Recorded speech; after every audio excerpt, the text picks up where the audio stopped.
اعوذ باللہ من الشیطان الرجیم بسم اللہ الرحمن الرحیم۔ پیارے بچوں، آج ہم اسراء الحق مجاز کی نظم پڑھیں گے، رات اور ریل۔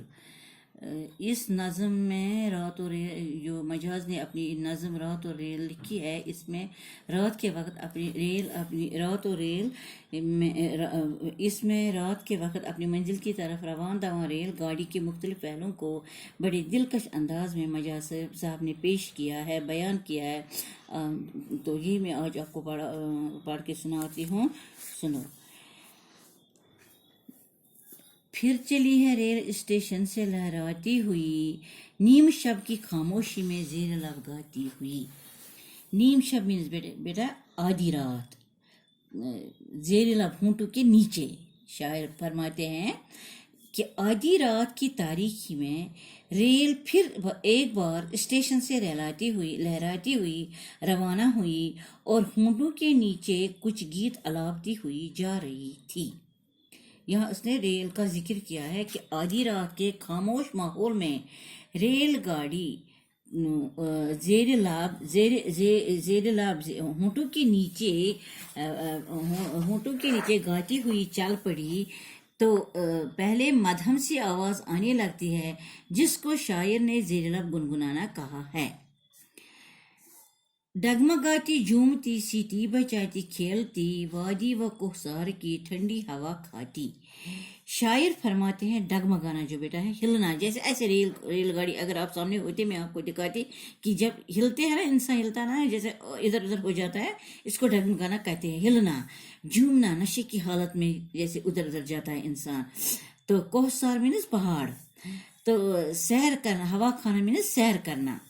شاعر فرماتے ہیں ریل روانہ ہوئی مگر کس انداز میں ہلتی ہوئی، نشے کی حالت میں جھومتی ہوئی، سیٹی بجاتی اور کھیلتی ہوئی جا رہی ہے، میدانوں اور پہاڑوں سے گزر کر سیر کر رہی ہے۔ یہاں یہ جو اس نے شاعر نے فرمایا ہے کہ وادی کے دامن سے ریل گاڑی کبھی وادی کے دامن سے کبھی کسی پہاڑی کے قریب سے گزرتی ہے اور ٹھنڈی ٹھنڈی ہوا کا لطف اٹھاتے ہوئے، جھومتے جھومتے، لڑکھڑاتے ہوئے، سیٹی بجاتے ہوئے چلتی جاتی ہے۔ تیز جھونکوں میں وہ چھم چھم کا سرور و دل نشین، آندھیوں میں مینا برسنے کی صدا آتی ہوئی۔ شاعر فرماتے ہیں یہاں پر جب ریل روانہ ہوئی، جب ریل چلتی ہے تو مگر کس انداز میں ہلتی، نہیں بیٹا، جوں کا مینس ہوا کا دھکا، چھم چھم، خاص چھم چھم کر خاص قسم کی آواز، سرور خوشی کا راگ، دل نشین دل پسند، مینا مینز بارش، آندھی مینز طوفان۔ شاعر فرماتے ہیں ریل جب روانہ ہوئی اس وقت ہوا کے تیز جھونکے چل رہے تھے، ریل چھم چھم کر کے چلی جا رہی تھی، اس کی آواز دل کو بہت ہی بہاتی ہے۔ آندھیوں کا مقابلہ کر کے وہ آگے بڑھ رہی تھی، بارش بھی ہو رہی تھی مگر اس کا اثر ریل پر ذرا بھی نہیں ہوا۔ مطلب جب ریل چلتی ہے بارش تو برس رہی تھی، آندھیاں بھی چل رہی تھی مگر ریل ٹس سے مس نہ ہوئی، وہ چلتی رہی چلتی رہی چلتی رہی۔ جیسے موجوں کا ترنم، جیسے جل پریوں کے گیت، ایک اکلائی میں ہزاروں زمزمیں گاتی ہوئی۔ موج مینز بیٹا لہر، ترنم آواز کے ساتھ گانا، جیسے ہم مطلب ایک تو اونچی آواز میں گانا، ترنم مینز مطلب میٹھی آواز میں گانا، آہستہ آواز میں گانا۔ جل پری، دریائی پری جو ہوتی، جل ہندی میں بولتے ہیں اس کو دریا کو، جل پری مینز دریا کی پری، گیت مینز راگ، زمزمہ نغمہ سرائی کرنا۔ شاعر فرماتے ہیں جب ریل اپنے اسٹیشن سے روانہ ہوئی اس کی روانگی کا حال قابل دید تھا، ایسا محسوس ہوتا تھا کہ ریل موجوں کے ترنم میں، یعنی ریل موجوں میں اس کی آواز ترنم کی آواز میں اپنے مخصوص گیت گا رہی تھی، یا یہ معلوم ہوتا تھا کہ وہ دریائی پریوں کے راگ الاپتی تھی، اس کی لائے، اس کا ترنم زمزمہ ریز معلوم ہوتی تھی۔ ٹھوکریں کھا کر لچکتی، گاتی، جھومتی، सरगोशी में घुंघरुओं की ताल पर गाती हुई। शायर फरमाते हैं यहाँ पर लचकना, नाचना बेटा,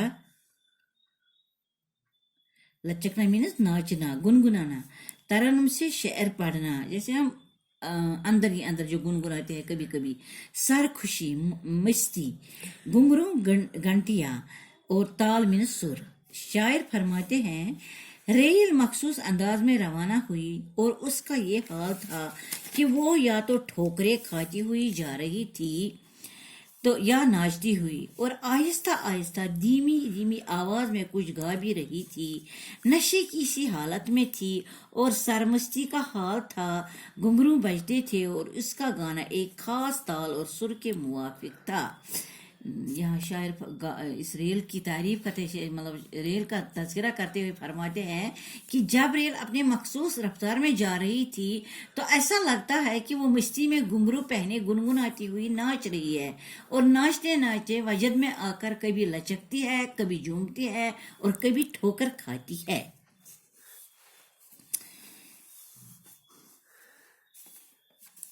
नाज से हर मोड़ पर खाती हुई साव पे चुकाम, एक दुल्हन अपनी अदा से आप शर्माती हुई।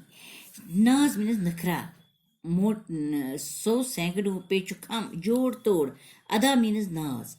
मतलब शायर फरमाते हैं यहाँ पर कि रेल जब जा रही थी ऐसे नाज अदा के साथ रास्ते में हर मोड़ पर वो जोड़ तोड़ करके जा रही थी। ऐसा मालूम होता था कि कोई दुल्हन जिसकी शादी ताज़ा ही हुई हो और खुद अपनी अदाओं से शर्माती हुई जा रही है। यानी जब सामने मोड़ आने पर वो ये रेल जो है जब सामने कोई मोड़ आता है तो वो सब तरह के बाल खाती है, तो ऐसे बाल खाती है जैसे किसी दुल्हन की तरह अपने नाजो अदा पर शर्माती हुई चली जाती है। रात की तारीखियों में झिलमिलाती कांपती पेड़ों पर दूर तक सीमाब छलकाती हुई।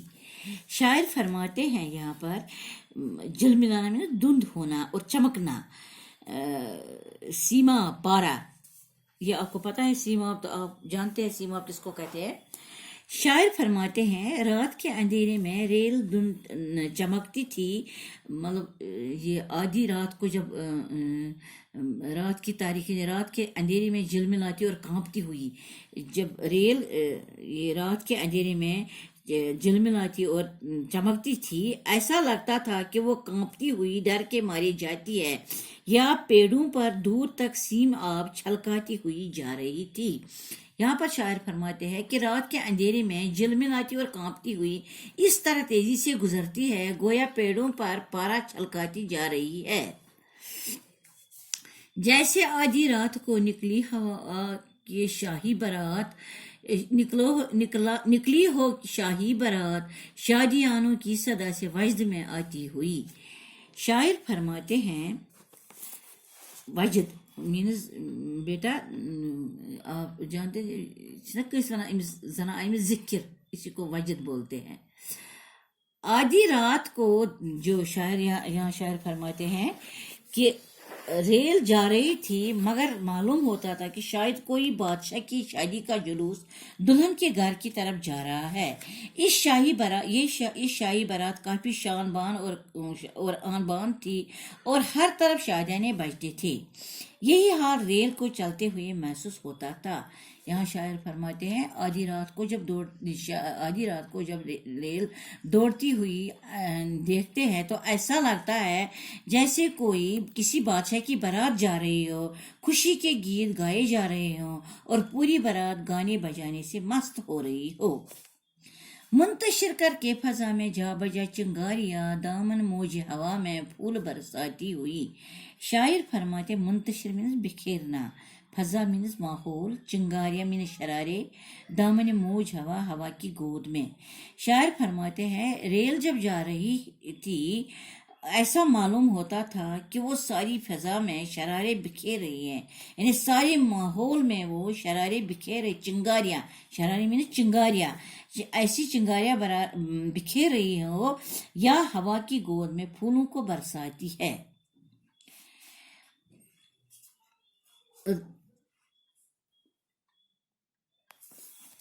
तेज तर होती हुई मंजिल ब मंजिल दम ब दम रफ्ता रफ्ता अपना असली रूप दिखलाती हुई। शायर फरमाते हैं, रेल जूं जूं एक एक मंजिल को तय करती थी तो वो दूसरी मंजिल की तरफ और ज़्यादा तेज़ी के साथ जाती थी।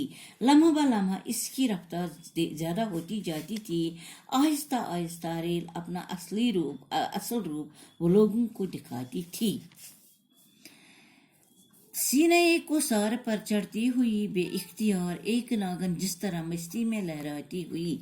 शायर फरमाते हैं, जब रेल पहाड़ के सीने को चीरती हुई ऊपर चढ़ती थी तो ऐसा मालूम होता था कि ये बेकाबू हो रही है, एक नागन की तरह जो सर मस्ती की हालत में लहराती है। यानी जब एक नागन मीन्स बेटा सर्फ मोनस जिसको हम बोलते हैं, इसी को नागिन बोलते हैं। यानी रेल जब मुसलसल अपनी रफ्तार बढ़ाती हुई मंजिल की तरफ जाती है तो आहिस्ता आहिस्ता ये बावर कराती है कि ये मैं रेल गाड़ी हूँ और मुसाफिरों को इनकी मंजिल तक पहुँचाना मेरा काम है।